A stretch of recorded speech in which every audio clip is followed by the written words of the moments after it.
आप लोग के सामने बोलते हैं ना कि हम लोग का धरोहर है पवन सर, भोजपुरी के धरोहर है पवन सिंह। ये सर क्या बोलते, ये लोग क्या बोलते पता है, एक पवन सर के गाने पर रील बना देने पर ये लोग क्या बोलते पता है, तुम पवन के गाने पर रील क्यों बनाई,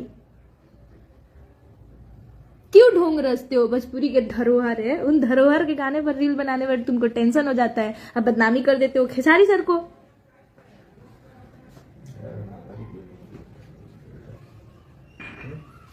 शुक्र मनाइए कि अभी तक मेरे जगह पर दूसरी लड़की नहीं है, ठीक है।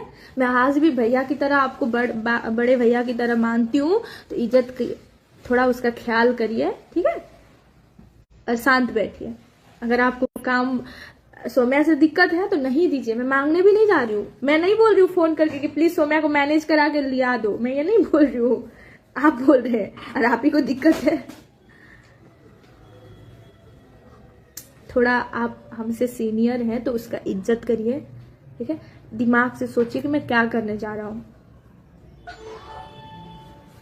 इतना भी बुरा दिन आपका नहीं आया है कि रोते घूमना पड़े आपको, ठीक है। और आप जिसके सामने ढोंग रचते हैं ना कि मैं इन भैया को बहुत मानता हूं, उस भैया को पता चलेगा ना आपको वो भैया कितना, खेसारी सर आपको कितना इज्जत करते हैं बताइए, कितना मानते हैं। अगर उनको ये सब करतूत पता चले कि आप लोग पीछे से उनके फैन के साथ उनके साथ क्या क्या करतूत करते हैं तो उनको कैसा लगेगा बताइए। शुक्र मनाइए कि मैं दूसरी लड़की की जैसी नहीं हूं कि कुछ होने पर करके रो दूं, ठीक है। पर एक बात चैलेंज आपको दे रही हूं, अगर आप इसके बाद मेरे बारे में अपना लव से, आप तो इतना भी बोले थे तुम्हारा नाम मेरा लव से निकल गया ना तो मैं उस क्या चीज का बेटा हूं, अगर इसके बाद मेरा नाम निकाल दिया ना फालतू में तो मैं सच में बोल रही हूँ अब मैं शांत भी नहीं रहने वाली हूँ। मैं ऐसे ये जो खुद के सबके सामने अच्छे बनते हैं और अंदर अंदर से कुत्ता बिल्लाई जैसे हरकत करते हैं ना, ऐसे लोगों से दूर हूँ मैं। तो हाँ, एक यूट्यूबर है उसको बता देना चाहता हूँ, देख अगर इतना गलत हूँ ना जो मेरा गाना लेके चढ़ाया हुआ है वो डिलीट कर दे, प्राइवेट भी मत करना, डिलीट करना, और उसका चुपचाप से थोड़ा सा भी इज्जत है तो पैसा डाल, मेरा नंबर है तेरे पास, पैसा चुपचाप से भेज देना, ठीक है। इज्जत करता है ना, इज्जत नहीं पड़ता है, कलयुग है ना, यहाँ पर जितना लात जुत्ता से मारेंगे ना उतना अच्छा लगेगा, इज्जत करेंगे तो किसी को अच्छा नहीं लगेगा।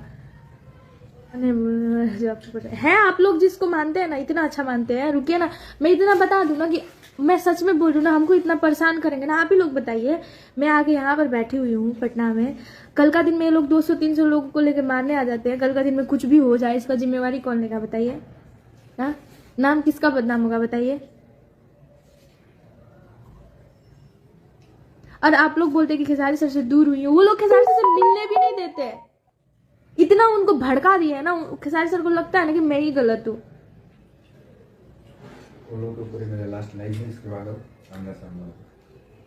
कॉल रिकॉर्डिंग आप मुझे, मैं कॉल रिकॉर्डिंग आपको नहीं पूरा पब्लिक को भेज सकती हूँ, थोड़ा दिन रुक जाइए, 1-2 दिन और रुक जाइए, बर्दाश्त से बाहर कर रहे हैं ना, मैं सच में भेज दूंगी कॉल रिकॉर्डिंग। ये लोग सच में हमको मारने भी आए थे, उसका फोटो भी है मेरे पास, रुकिए मैं सब कुछ भेज दूंगी, गली का नंबर तक नोट करके, यहाँ जितने मैं इस जहाँ रहती हूँ ना मोहल्ले में सबको पता है कि हमको मारने आए थे, सबका गेट ढकढका रहे थे जाके कि सौम्या इसमें रहती है, सौम्या उसमें रहती है। क्यों मैं इतना बड़ा तुम लोगों के साथ क्या की हूँ, क्या तुम्हारा तुम लेके बैठे हो 3 करोड़ 4 करोड़, वैसे तुम्हारे लेके भाग गई हूँ मैं कि तुम मारने आए थे हमको, हाँ। जिस मुंह से तुम बहन का शब्द निकालते हो उस मुंह से हमको क्या क्या गालियां दिए हो, क्या क्या करने को बोले हो, गोली मार देंगे, ये कर देंगे, कैसे, क्यों। परेशान नहीं करिए, मैं अभी भी बोल रही हूँ। और खेसारी सर को अगर हमसे दूर किए हैं ना आप लोग तो इतना याद रखिएगा, एक भगवान ना एक भक्त से कभी दूर नहीं हो सकता है, ठीक है। तो वो मेरे भगवान है और मैं उनकी भक्त हूँ, तो वो कभी दूर नहीं हो सकते। आज नहीं तो कल मैं खेसारी सर से एक बार सब कुछ तुम लोग के बारे में बताऊंगी, और जो है ना करतूत सब वो भी बताऊंगी, तब खेसारी सर को खुद पता चले। वो तो अभी तुम लोग का बात सुन रहे हैं ना, मेरा तो बात सुने नहीं है, मैं बर्दाश्त कर रही हूँ, अभी भी इज्जत करती हूँ। शांत रहिए और अपना काम करिए। और पब्लिक में तुम लोग जितना अच्छा बन के इंटरव्यू दे रहे हो ना, अगर हम देना शुरू कर देंगे ना इंटरव्यू, तो क्या होगा सोच लेना, ठीक है ना।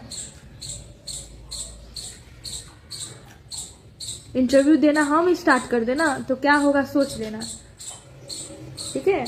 जिस इंसान को तुम लोग इतना ढोंग रच के बोलते हो ना, हम इतना मानते हैं उतना मानते हैं, इसी कान से और इसी आंख से और उसी फोन में रिकॉर्डिंग है कि तुम लोग उनको क्या क्या बोलते हो, और बोलते हो कि पब्लिक में सौम्या को हम लोग इतना सपोर्ट किए हैं, और उसी दिन तुम्हारा मुंह से ही बका हुआ सब कुछ है मेरे पास, कितना तुम लोग सपोर्ट करते हो, ठीक है ना। और रहा बात कि जितने भी लोग ये लाइव को देख रहे हैं, मैं सबको बता देना चाहती हूँ, मैं खेसारी सर से कभी दूर नहीं हूँ। बस 2-3 चमचे कुत्ते बिल्ले हैं जो हमको दूर करके रखे हैं। खेसारी सर को भी पता नहीं है ये सब बात, इसलिए खेसारी सर को भी कुछ गलत लगा होगा। पर खेसारी सर को मैं बता देना चाहती हूँ अब कि खेसारी सर से कभी मैं दूर नहीं हूँ। और खेसारी सर को जितना भड़काया गया है ना, सच में बोल रही हूँ, अगर मेरी जगह पर दूसरी लड़की है ना, मेरे पास जितना प्रूफ है अभी तक मैं सब। हेलो दोस्तों, नमस्कार। जी हाँ दोस्तों, आप लोग देख रहे हैं मोहित पावर न्यूज भोजपुरी। जी हाँ दोस्तों, मैं बताता चलूँ कि आप लोगों के बीच रहने वाली सौम्या पोखरा, जो आज तक कि पवन सिंह को भी नहीं जानती थी, बोलती थी कि पवन सिंह कौन है, मैं उनको नहीं जानती हूँ, वो आज पवन सिंह के साथ गाना शूट हो रहा है। तो आप लोग को वीडियो कैसा लगा अपना राय कमेंट में जरूर बताइएगा। तब तक के लिए जय हिंद, वंदे मातरम।